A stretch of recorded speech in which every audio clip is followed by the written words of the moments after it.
O paraninfo do curso de licenciatura em filosofia, turma de 2007, professor mestre Antônio Carlos da Silva.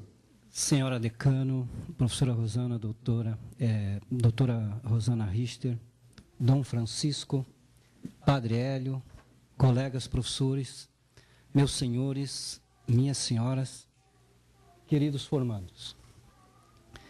Inicialmente, devo dizer que me sinto honrado e orgulhoso em ter sido, durante 4 anos, professor de vocês e hoje padrinho, paraninfo da turma.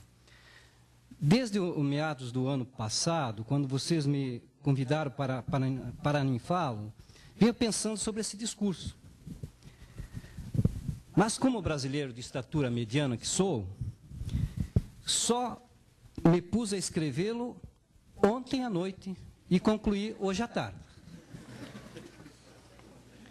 Minha grande preocupação era sobre o que falar para não me tornar enfadonho e prolixo.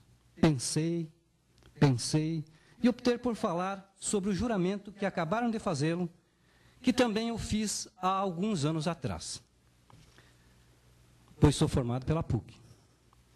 No dia da formatura, é um dia de alegria, de festa, e normalmente não prestamos muita atenção sobre o que juramos e como é mais ou menos quando a gente é contratado por uma grande empresa.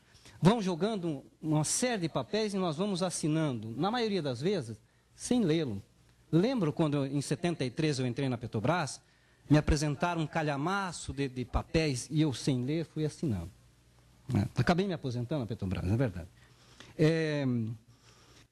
Mas, em síntese, você jurar diante das autoridades aqui constituídas, diante dos seus pais, dos seus irmãos, dos seus amigos, juraram que irão questionar sempre as verdades que lhes forem dadas sem clareza e distinção.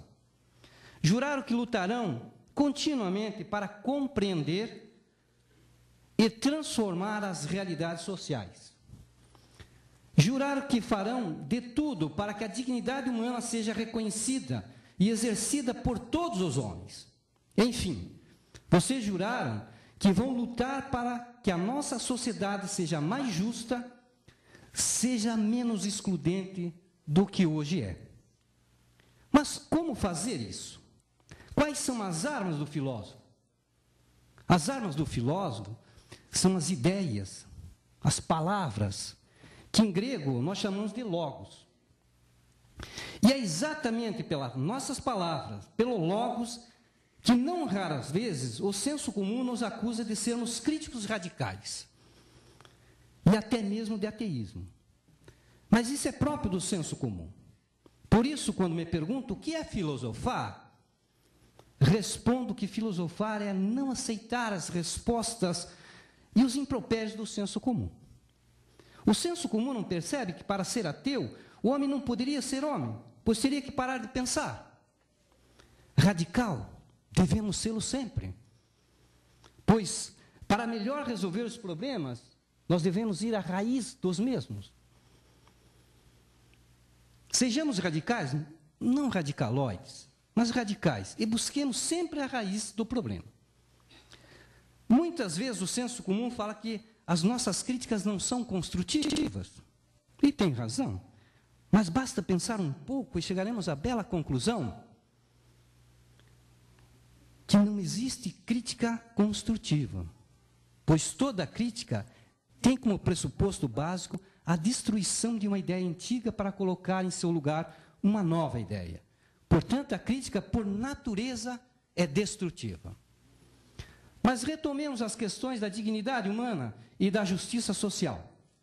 Tais questões estão umbilicalmente ligadas, pois para que o homem tenha dignidade humana, as suas necessidades animais deverão ter sido previamente atendidas. E quais são as necessidades de todos os animais? São alimentação, vestimenta e moradia, pois elas garantem a vida. E como Dom Francisco falou, e a campanha da fraternidade deste ano é a em defesa da vida, no seu mais amplo sentido, vida animal e vida espiritual. Só então, a partir disso, podemos falar sobre dignidade humana, que são saúde, educação e espiritualidade. Vocês juraram que irão lutar por uma sociedade mais justa. Para fazer isso, necessitarão identificar o principal e o secundário, aquilo que é principal e aquilo que é secundário. Separar o principal do secundário. Quando me perguntam quais são os maiores problemas da nossa sociedade, costumo responder que são muitos. E verdadeiramente são. Mas dois são os principais. Os principais problemas da nossa sociedade, o primeiro é a corrupção. E o segundo são as promessas e os acordos que fazemos com a intenção prévia de não cumpri-los, sendo ambos, portanto, de ordem ético-moral. Costumo dizer que a maior corrupção não está nos poderes republicanos, poder legislativo, executivo e judiciário. Que existe corrupção lá é verdade, pois é apontado cotidianamente pela imprensa. Mas, para mim, a maior corrupção está na nossa criminosa distribuição de renda. Ela é promotora da destruição e da desagregação social. Pois a concentração de renda traz junto de si a sua irmã gêmea, que é a miséria. É a miséria que destrói uma nação. Embora o atual governo tenha criado alguns mecanismos para diminuir tal miséria, muitos desses mecanismos têm se mostrado insuficientes, pois para melhorar a distribuição de renda e diminuir a miséria é necessário o engajamento dos empresários. Outros mecanismos criados pelo governo só surtirão efeito daqui a algumas décadas. Por exemplo, Bolsa Escola, ProUni, cotas para estudantes negros, etc. Daqui a uns 20 anos começa a surtir efeito. Mas o que mais me chama a atenção na aplicação de tais mecanismos é que quando o governo dá Bolsa Família para os pobres, a imprensa diz que é um incentivo à vagabundagem. Porém, quando dá Bolsa Empresa para o empresário, nas formas de perdão de dívida, juros subsidiado ou tarifa zero sobre algum produto, a mesma imprensa afirma que é um incentivo ao crescimento. Não esquecendo que apenas uma Bolsa Empresa equivale monetariamente milhões de Bolsas Família. E quando é dado uma Bolsa Escola de R$ 45 para que um aluno pobre possa estudar, a imprensa faz um grande alarido. Porém, quando é dado uma Bolsa Escola de $2.000 por mês para um aluno fazer doutorado no exterior, lembrando que esse valor equivale a 800 bolsas de R$ 45, essa mesma imprensa se cala. Mas uma pergunta nós não podemos calar, que é, por que para os ricos pode? E por que para pobre não pode? É verdade que um bom governo deve se preocupar com o todo, e não com a parte.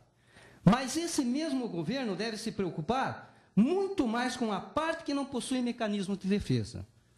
Esse deve ser o papel de qualquer governo e de qualquer instituição que tenha em seu escopo a luta pela diminuição das injustiças sociais. Enfim, sem formação de uma consciência crítica da população, e aqui entra o papel do filósofo, e de uma conscientização da responsabilidade social dos empresários, essa criminosa concentração de renda tenderá a se manter e a sociedade brasileira continuará caminhando a passos rápidos para uma situação já apontada pelo padre francês Louis Le Brun, que afirmava que 2/3 da sociedade não dorme porque tem fome, e o outro terço não dorme porque tem medo dos que têm fome. O outro grande problema da nossa sociedade são as promessas e os acordos e os contratos firmados com a prévia intenção de não cumpri-los. Os políticos têm por hábito prometer, e nós devemos criar o hábito de cobrar as promessas, e não mais votar em político que prometeu e não cumpriu. Mas também devemos romper com a ideia do rouba mais faz, pois o político que rouba o erário público só faz a miséria do seu povo. Mas deixemos os políticos e politiqueiros de lado e olhemos para nós, homens comuns, e veremos que boa parte de nós tem o hábito de firmar acordos verbais ou escritos com a prévia intenção de não cumpri-lo. São os casais que juram fidelidade e não cumprem. São os empresários e os empregados que assinam contratos de trabalho e depois os burlam com as mais diversas formas. Observe que, cotidianamente, quando as regras nos beneficiam, exigimos que as mesmas sejam cumpridas. Mas, quando não nos beneficiam, nós arrumamos as desculpas mais absurdas para deixar de cumpri-las. Enquanto a maioria pensar e agir dessa forma, continuaremos a ser apenas um amontoado de pessoas, pois para formar uma sociedade republicana, pressupõe-se o cumprimento tácito de todos os acordos. Para finalizar, peço a vocês, queridos formandos de filosofia, que deem o exemplo e lutem diuturnamente com as armas do filósofo para cumprirem o que aqui juraram e prometeram. Muito obrigado.